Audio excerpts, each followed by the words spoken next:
The NFL cannot stop blitzing Lamar Jackson, but it hasn't worked at all.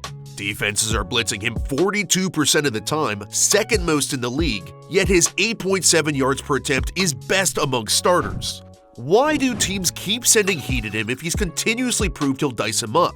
Before we dive deeper to answer that question, I want to thank this week's sponsor, DraftKings. DraftKings is a great partner, and they have me firing up bets to win big-time money. Baltimore just had a huge matchup against Cincinnati. I'll definitely use what we just saw from that game moving forward. But luckily, even though those Thursday games are over, we have a ton more about to happen this Sunday. One thing I love is DraftKings has same-game parlays. You can bet live on in-progress games right as they're happening. So if I'm watching a game that's kinda boring, maybe Baltimore's kicking the crap out of somebody, I throw some cash down, and suddenly it makes it fun.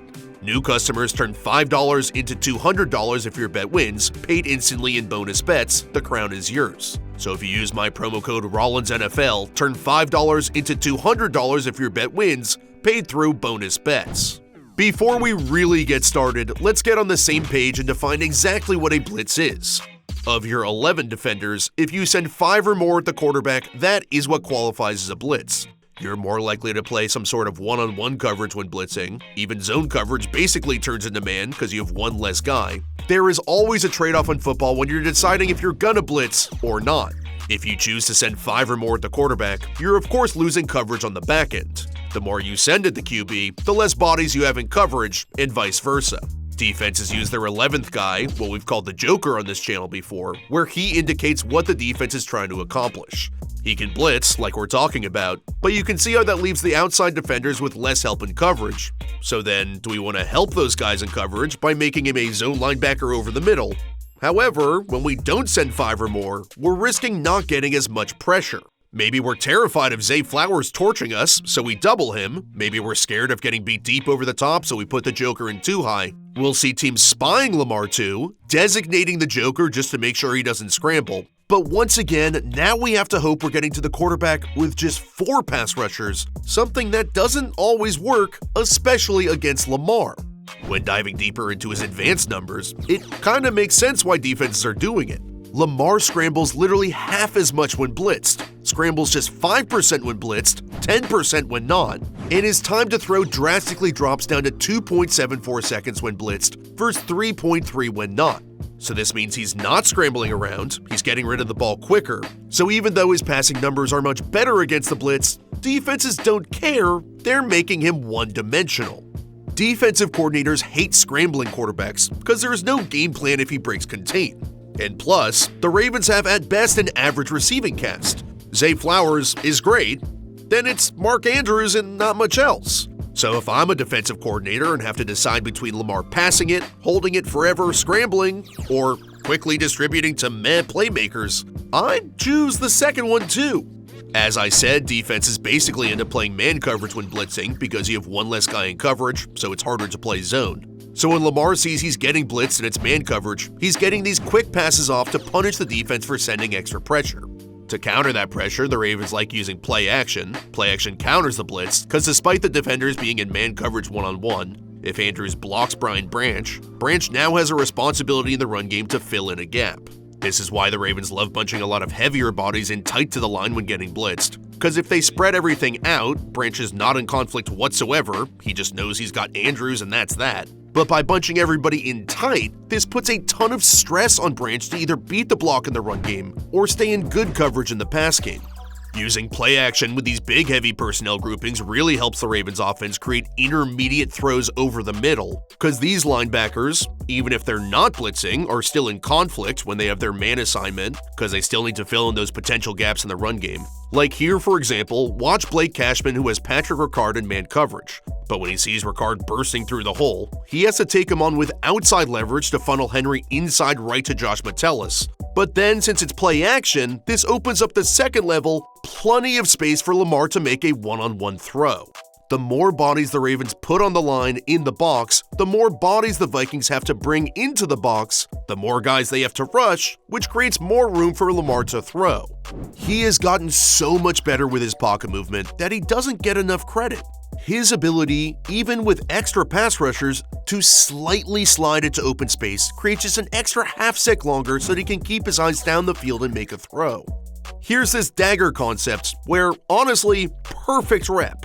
Lamar turns his head on play action, so he has to find his guys when his eyes flip back around. And you can see how Keaton Mitchell doesn't pick up the blitzing Grant Delpit off the edge, at least in time.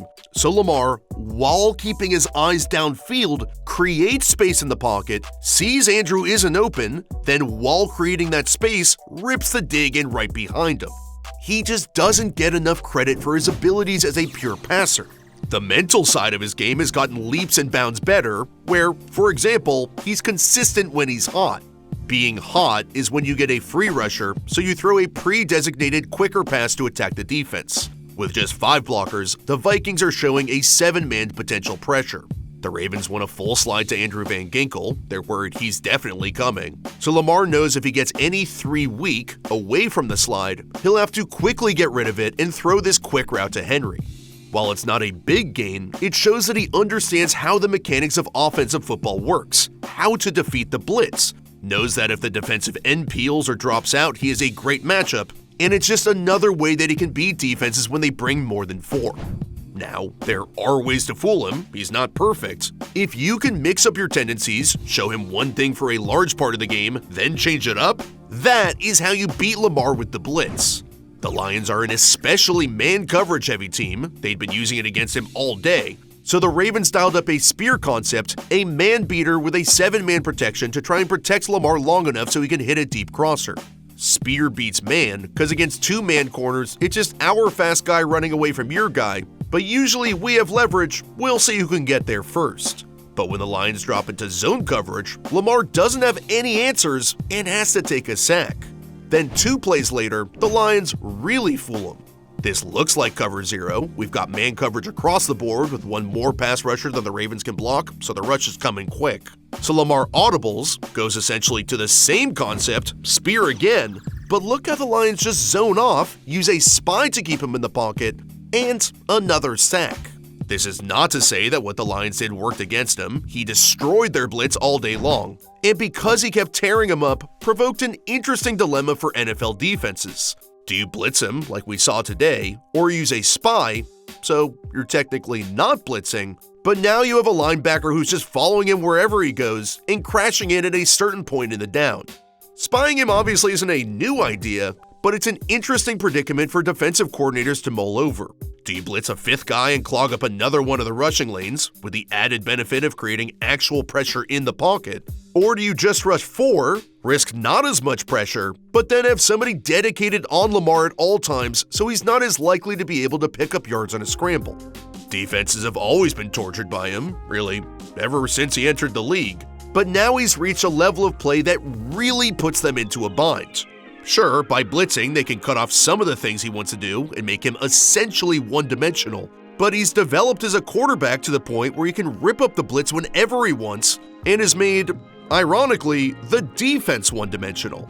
He knows they're blitzing, they're coming, they're bringing the heat, so he knows what type of game he's probably going to have to play on Sundays, rip you up from the pocket, and quick. Defense is so challenging because every play you're making a philosophical decision. Do I send the extra man but then lose out on my coverage options on the back end? Or do I risk no pressure, create tighter coverage and more help on the receivers, but then a lightning quick QB like Lamar can scramble around and turn into an absolute nightmare? He is really the ultimate chess piece, and nobody has figured out how to stop him. So for now, defenses are gonna blitz all day long to keep him in the pocket and make him make quick throws. And honestly, he will just keep winning MVPs.